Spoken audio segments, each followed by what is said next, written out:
I want to say good evening all tonight. It's a pleasure for me to be part of that important event tonight. So the first thing I want to say is thank you for your support to Haitian in the middle of the crisis.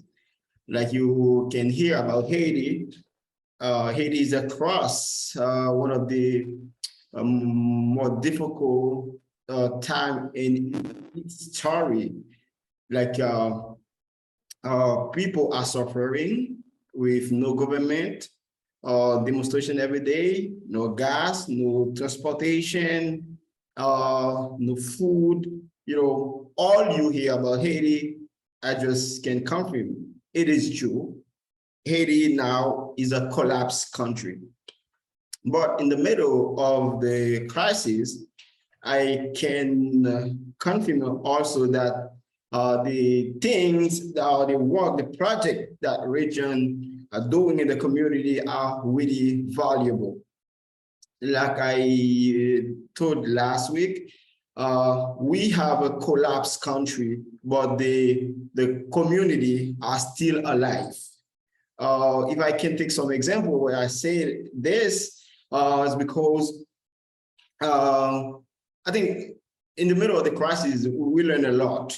But the most important things to the community in the middle of the crisis are food, you know, healthcare services, and education, and alternative for people that are suffering.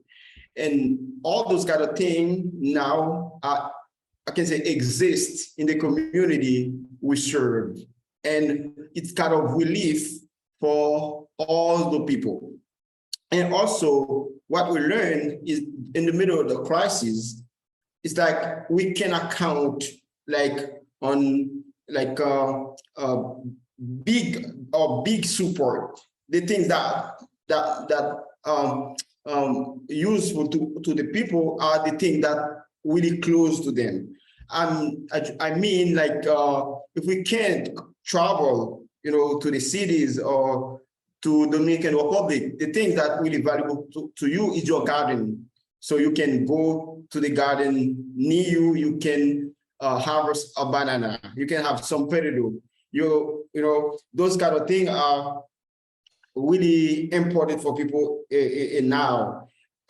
If you are sick, you know, you need someone to just take care of you, to provide you with some medicine. In Wasemac, we have the dispensary of Bob. We working, that is a partner of us that continue to serve the people. And we, in the middle, we need sometimes drinking water. And a lot of community just have good drinking water for the moment. Some of them are suffering. I think there we need to focus to do more investment. So, and the next crisis, you know, they are good for the crisis. As Erdo mentioned, the challenges we face for the moment, I think most of the challenges are outside of us. I mean, it's not in the community, but in the context of the country. Like today, we can't access funds from the banks. And there's a lot of video you can just see on YouTube that explain that. And if you fight and you get in the bank, they limited the funds. For example, today we can have only 500s from the bank. That's the maximum. With 500s, we can do project, we can pay salary, we can do a lot. We can buy gas, you know, like transportation or limited supply for the project. Like if we can't travel, how can we get cement, we can get iron, you know, for the project. All the things make it complicated for us. Also, there are many environmental problems, like all the bridges are just now collapsed because there are no maintenance and those things. If we have to travel, sometimes we have to figure out new strategies.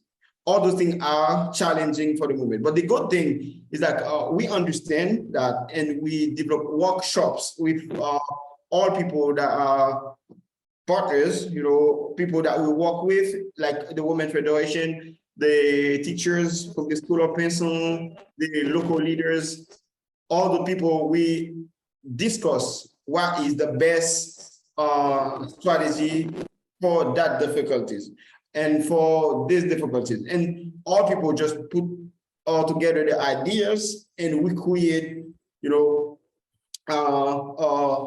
windows where we can survive in the middle of the crisis. I'm sure I will not have time to provide all the details about, but pretty soon we're gonna put them on papers I can share with you, and so you can see the new ideas or the lesson we learned from the crisis.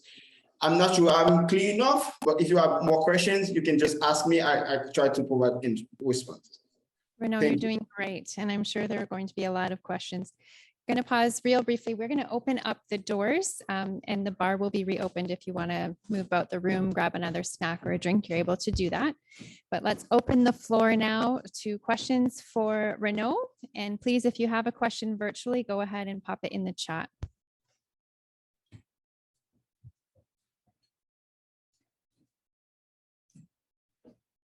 Got a question, Glenn? Glenn's got a question for you, Renaud. Hi, Renaud. It's Glenn Madison. I don't know if you can hear me. Can you hear Glenn?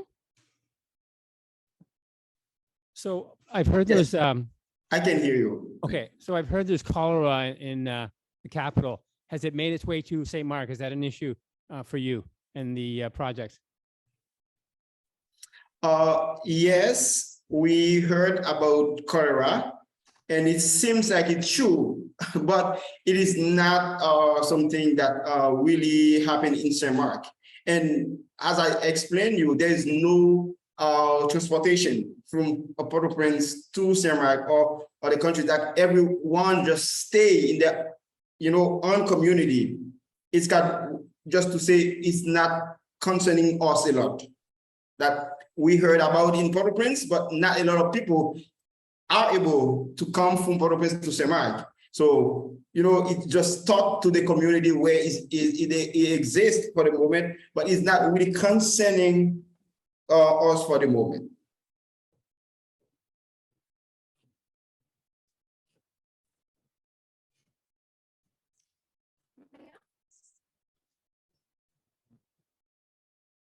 While you're thinking, I'll ask another one. Renaud has been telling me over the last couple of weeks a little bit about his hopes and his visions for the future. Renaud, can you elaborate on that a little bit? What do you mean about community solutions during a crisis? Yes,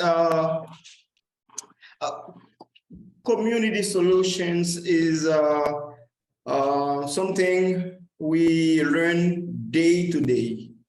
It's like when the crisis happened, we was not ready for it. But for example, when we need funds to act, to buy little things like gas, or to just pay for transportation, we can't access funds from the bank. We ask ourselves what we can do. And this is the time now we see the importance of the microcredit or the micro loan program. It's because of the little money that all the women just reimbursed, we were able to stay open for the moment. Also, if we consider the School of Pension, remember in the past, we had to carry all the teachers with the pickup truck, use gasoline to take them to pension so that they can work. We just, in the middle of something that happened, we decided to make it more local. And all students just were hired, and we do training for them. And if, like now, there's no school in the country, but pension is open and all teachers are working because they are just live in the community. There are no concern about gas, about demonstration, because they live close to the school. That are just kind of community solution. Like for the moment, there's a problem with transportation, but the woman has the mills, like the corn mill, the rice mill, they can just go to the rice mill and they process, transform the thing, and they have rice, and they are really excited about it. They are, that means it kind of relief to the people. And now, because we live in the middle of the crisis, we ask ourselves, what is gonna be the next? What is gonna be the next thing that really important to the community? This is, the next project we have now is that to go to the communities, and we gonna sit with the women, sit with the, graduate from Alpha, all people that are in the communities. We're gonna ask them how the crisis affected you, and what would you suggest if the crisis comes again. What would you suggest as project to get ready for it? And when we discuss all those things, like I mentioned, like something, a garden close to your house, something that you can access easily without transportation, without gas. All those things are gonna be together. We will call them like community solution, because they comes from the community, and we just support it. And it's really gonna be useful when the crisis arrives. Not something we bring to them, but the thing that they survive, or they live, and they propose, and we do it together. Anyone else have a question? Bryce, yeah, come on to the mic, Bryce. Good evening, Renaud. It's Bryce McGarvey. I listen to and read quite a bit of international media about the situation in Haiti, and I hear reports from Haitians who are living in Haiti, giving their impression of what needs to be done by the international community, and Haitians who are living outside of Haiti with their impression of what needs to be done. And as somebody sitting in Canada, it's very convoluted. It's not very clear what the path forward is. As somebody who doesn't live in the capital, who maybe looks at it through slightly different eyes, what's going on in the capital, can you offer any insights into what people who don't live in Cap Haitian think the solutions are internationally? Like, is there things that the international community could and should be doing outside of at the micro level, like the community development level? Yeah. Okay, it's really complex to explain, the crisis of Haiti, but I'm gonna just try to say something about it. But I assume it's a really complex crisis. First of all, the crisis comes from injustice. There are important events. Assassination of journalists, assassination of even president, assassination of important people in the society, and all people just observe. There is no punishment. There is no consequence of it. And now people think, oh, there's no consequence for what I'm doing, and we can do anything we want. That's the first step to explain the crisis. People don't care about anything because there is no consequence. But sometimes the international news, don't really explain what is in reality. Like for the moment, we understand, like all Haitians want the prime minister to leave, the departure of the prime minister. But when you listen to the news international, it's like there are a problem of gangs. Okay, the problem of gangs exists, but what people are complaining about, what people really want, is the departure of the prime minister. And that is, if you observe closely the situation is that Ariel Henry, the Prime Minister, is calling the international community to support him to stay. While the population, all people are demonstrate, say, we don't want you, Ariel, or Prime Minister, and they don't have, capacity to reverse or, to fire the Prime Minister, and now they are calling the games. They say, we want you to assist us to reverse or to fire the Prime Minister. But the international news never mentioned that, and I think solution is gonna be not close, because no one just telling the truth about it. Even they trying to bring some sort of like resolution. UN bring announced 2 resolutions. The first one is to punish the people who are involved in gangs, sales of weapons, something like that, freeze their bank account. But we know the criminals don't have bank account, they don't have visa. How are you gonna fight them to punish? And if you say that, it's just nothing as as solution. You will never meet. You can just kill some of them, but you will never fight the money or something. And also they announced that they're gonna send military to assist with. But anytime we have those kind of events, they send military. They just come and they provide security, safety for a moment, but they never collect the weapon. They never go to the gangs to take the weapon to the guns. That means when they are there, there is peace. When they leave, the guns come again with their weapons. So people understand that, because we have many occupation, even with Aristide in 2004. So they never take the weapon who are really, the threats for the population. Now people say, okay, we don't believe you're gonna be there and there's gonna be peace. When you leave, we're gonna go the same situation.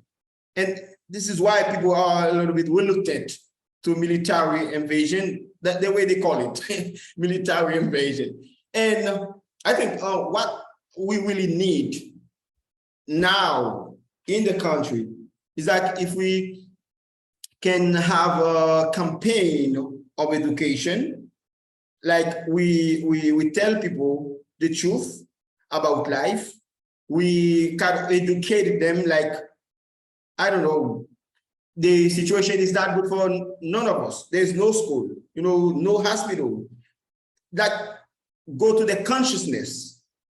And then, when that happens, maybe we can create like a justice system that trustworthy, and then we can announce that we're gonna really punish for true the people that are involved in the in the collapse of the country. And then we would like to have military services, but we want them to go to the gangs to take the weapons, not just to come in the work in the area and just that. Oh no, we want a true intervention of an international community. And like I told you, it's a little bit complex to explain, but it's just something about the crisis. If I'm not accurate or I'm not, you can ask more questions. I try to respond. Your perspective is always so helpful, Renaud. More questions? Yeah, Bob, come on up.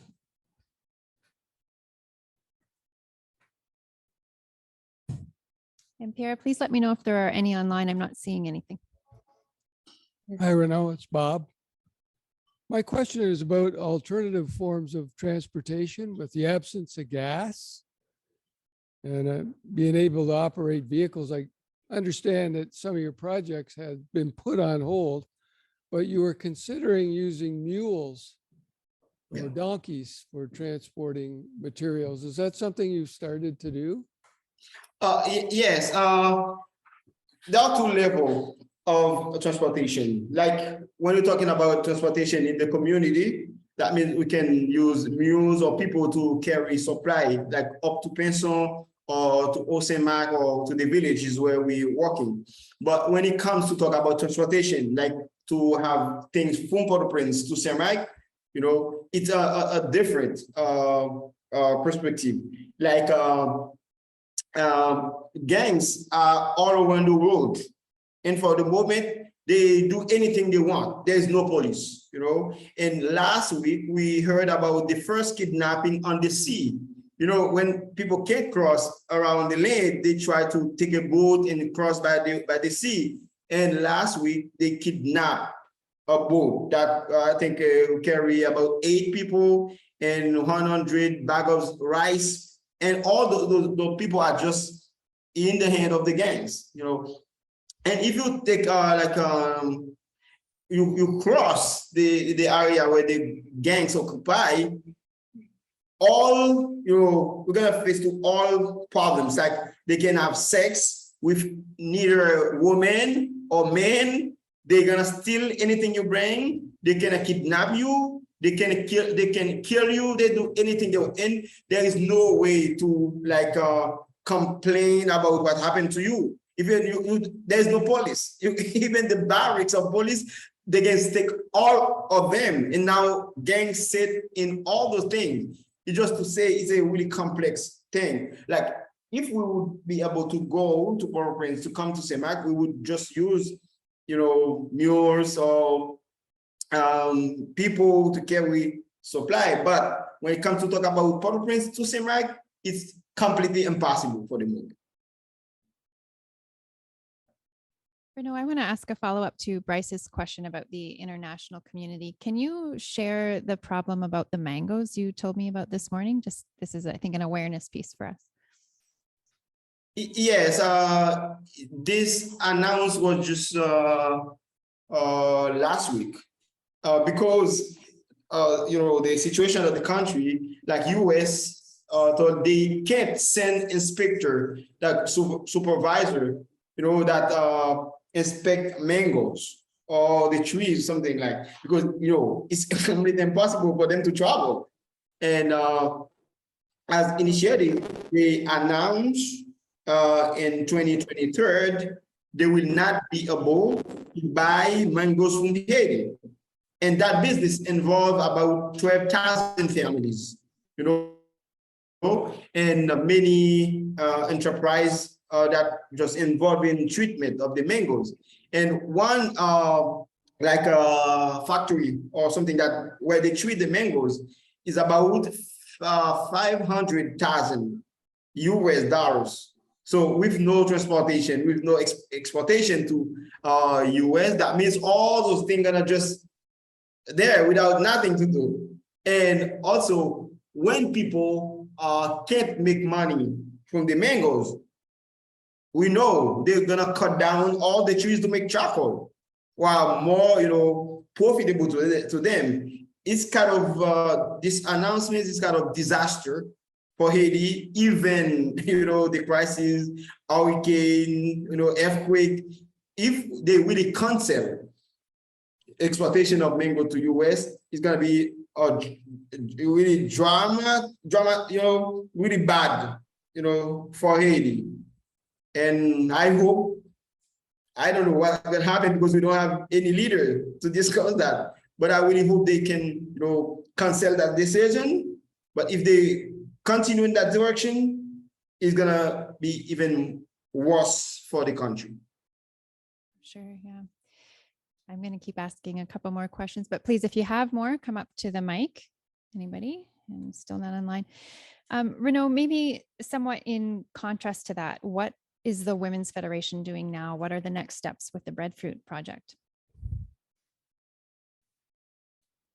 The Women Federation are great.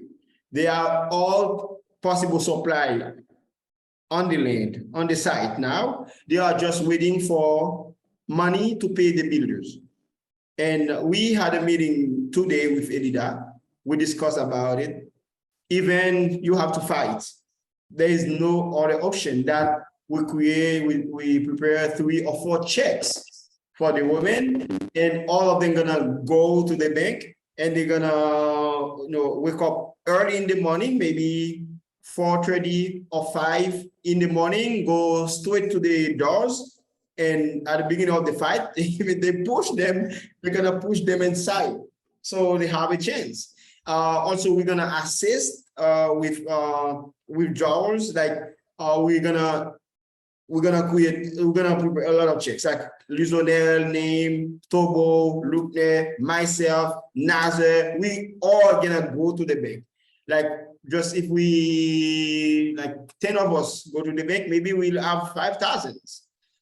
That's the only option we have for the moment. I'm pretty sure next week we'll be able to start. Even we have 500, we're gonna start our construction with that money, and little by little, we're gonna do what we're gonna do our best to complete the project.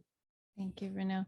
So just to clarify, the funds are there in the account, but they've been having to go to the bank every day and sort of wrestle their way in. And if you're at the front of the line, you might get a little bit withdrawn that day and try again the next day. So you can see the challenges just of trying to pay salaries for the builders and all of that kind of thing. We're getting close to 9. I don't want to cut this off short, so we can keep going a little bit longer. Are there other questions from the floor? No? A mix of news, eh? Still thinking. Renaud, is there anything on the top of your mind that you would like to share with this audience tonight that you haven't already said? Yes, there's a lot I'd like to share. Take it away. For the moment, it's incredible what happened in the country, and there's no way to explain the board what happened there. If there is no trust in the local government, like in a partner in the Rayjon Share Care Haiti, we will not be able to pursue, with the project, because it's so difficult to explain. Also, for the moment, it's like it's not possible for us to make any plan. Okay. We have the vision. We know what we want to do. But there's no way to put on a calendar, say, okay, Monday we're gonna do this, Tuesday we're gonna do this. We just do what is possible in the day. And this is the thing for the moment. I want to just say thank you because you understand that complexity, and also thanks Pierre and Heather, because we always discussing and we understand each other, we supporting each other. That's the only way to make our work possible. And also, we start discussing about new strategy. When I'm talking about new strategy, is like we learn a lot from the crisis. And we want to go to the villages to sit with the women, sit with the local, local leaders, and that I'm pretty sure we're gonna learn a lot. It's a way to say that sometime we will need to adjust our project a little bit. I don't know in what direction, because now I don't have it. And in the moment also is not the moment for experts. Like, okay, I know everything, I'm gonna do this, I'm gonna do. No, it's not the moment. Now it's moment of kindness. It is the time to listen to the whole people, to the farmers, and to people that involved in the healthcare center. Is the time now to listen to the community. And then you probably will receive new idea,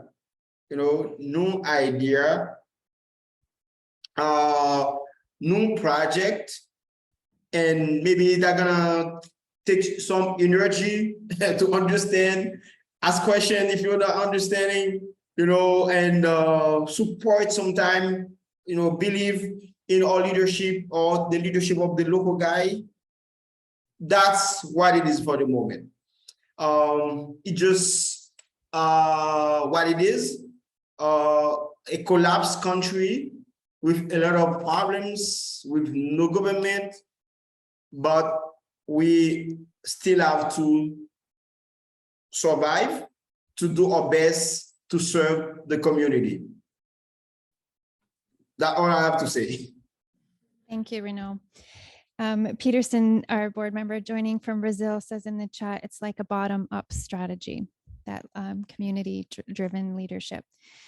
So Renaud, I want to say that we're all here with you. Pierre, if you can highlight the audience again, just for Renaud's benefit, can we show Renaud our solidarity? And then we'll turn it to Joanna. Thank you, Renaud.